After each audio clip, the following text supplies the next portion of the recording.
Were you ever afraid? I was afraid when I wasn't on death row. Right. Explain.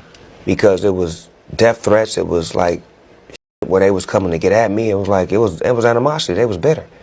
You lose your biggest star, Dr. Dre, and then you lose your second biggest star, Tupac, and then you lose your biggest star that's actually there with you that helped officially create this shit, Snoop Dogg. Were you scared for your life, dog? Definitely. Subscribe to my Instagram, y'all. Street Blogs for LTV is on Instagram. The well is running real dry for Snoop Dogg. Now, we know that everybody in New York, they keep saying Snoop Dogg has something to do with what happened with Tupac. I don't know how true this is, but this is the news that they reported. And I want y'all to know, this is sad that this had to happen, but Tupac, he went to see Mike Tyson at his fight in Las Vegas, and next thing you know, he left out the place, went to the parking lot, hopped in the car with Suge Knight, and then we see them pull off. After they done pulled off and they done went down to the light, they said that Keefe D, the guy that P. Diddy paid, they said that he pulled up, and this is coming from his own mouth. He wrote a book. The man said he pulled up, the dude in the back told him, there go Tupac right there.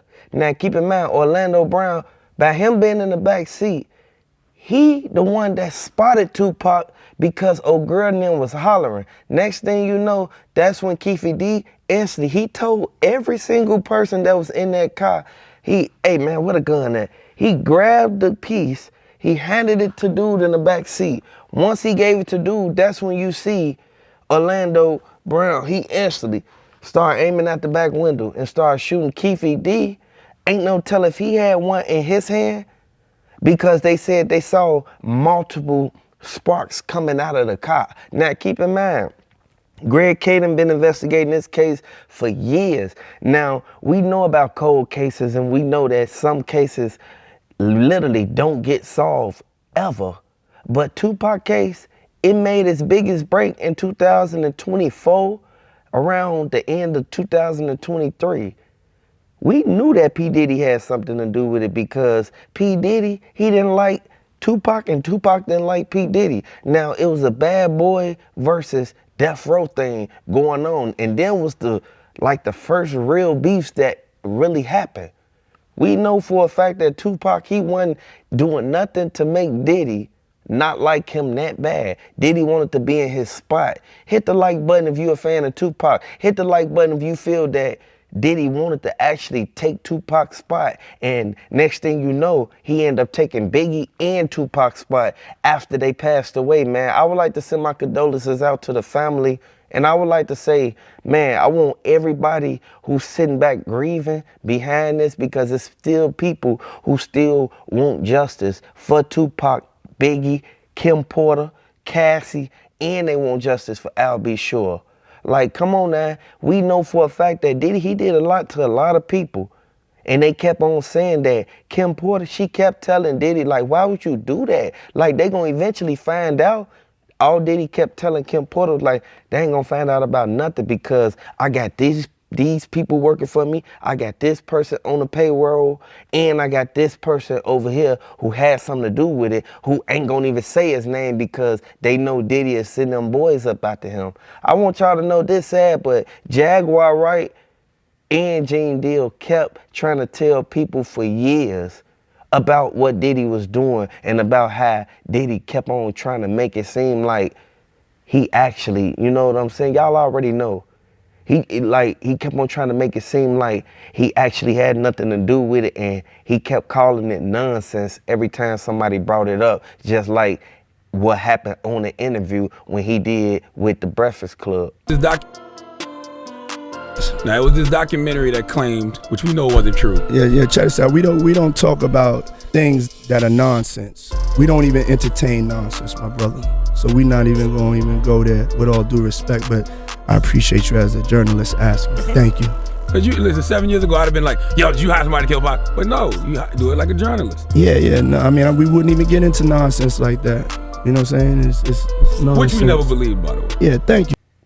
I want everybody to know this sad, man, but P. Diddy, he knew that Tupac was going to eventually be bigger than Biggie Smalls because he knew how to rap way better than Biggie Smalls, and he actually had the showroom flow for the audience.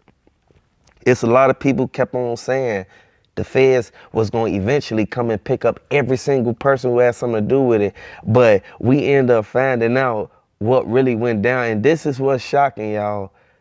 The way that Snoop Dogg, P. Diddy, and all the rest of them act like they was in tour with each other, next thing you know, you see them on videos with each other after Biggie and Tupac died. Like, come on now, man. Y'all sat there and teamed up afterwards, but y'all act like y'all was so much of rivals. Now, we knew that Snoop Dogg was going to eventually start, exposing himself and acting like, you feel me, he friends with Diddy like this, when we know for a fact that he only was gonna do that after everything done boiled over and after everything done died down and been swept under the rug. Tupac made a song talking about P. Diddy, Bad Boy, Biggie Small, Faith Evans, and a lot of more other people.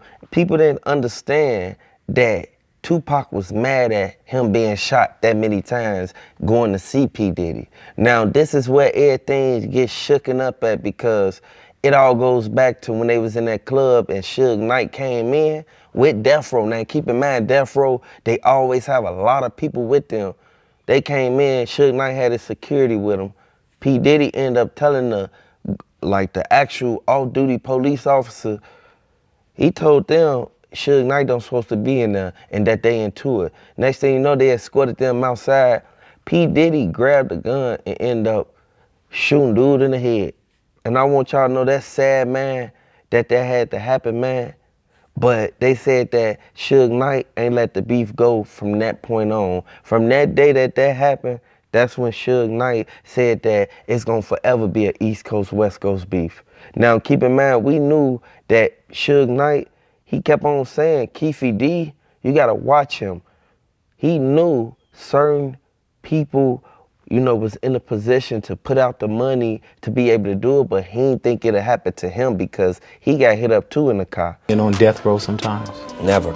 You brag about all these phone calls recorded. You brag about how Snoop tell you and told you he's a part of the people who put bread to keep the pot.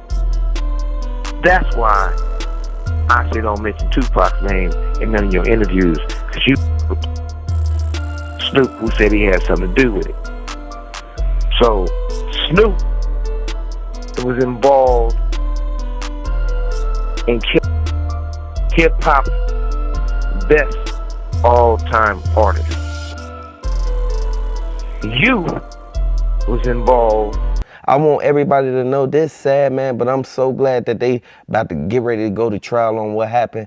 Keefe D kept crying, acting like he had nothing to do with it when you clearly was on body cam saying that you know what happened. You told the police you know what happened and why they locking you up. I'm gonna stand right here in front of the car. Yep. Nope, we're gonna put it down. I know. Hang on. Put that down for a second, all right? You got nothing on you, right? Hooks. Okay.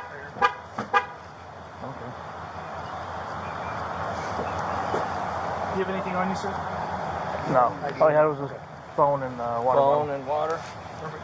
Lieutenant Page. Yep. Got it. Yep, no problem.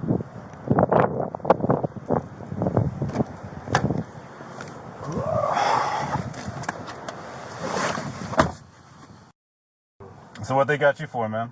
Oh man. Biggest case in Las Vegas history. Oh yeah? Yeah. Like recent? September the 7th, 1996. Oh no. Wow. That's a long time. That's a long time away. You know what I'm talking about, man? Hmm?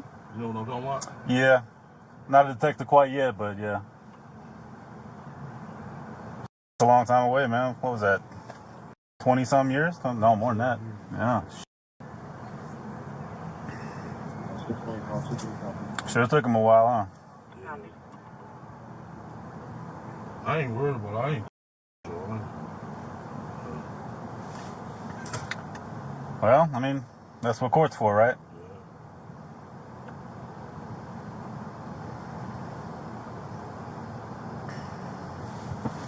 Oh, so they raided your house and stuff, huh? That was like 2 months ago. Yeah. Then they, I'm walking around the corner this morning, walking through my walk. Mm-hmm.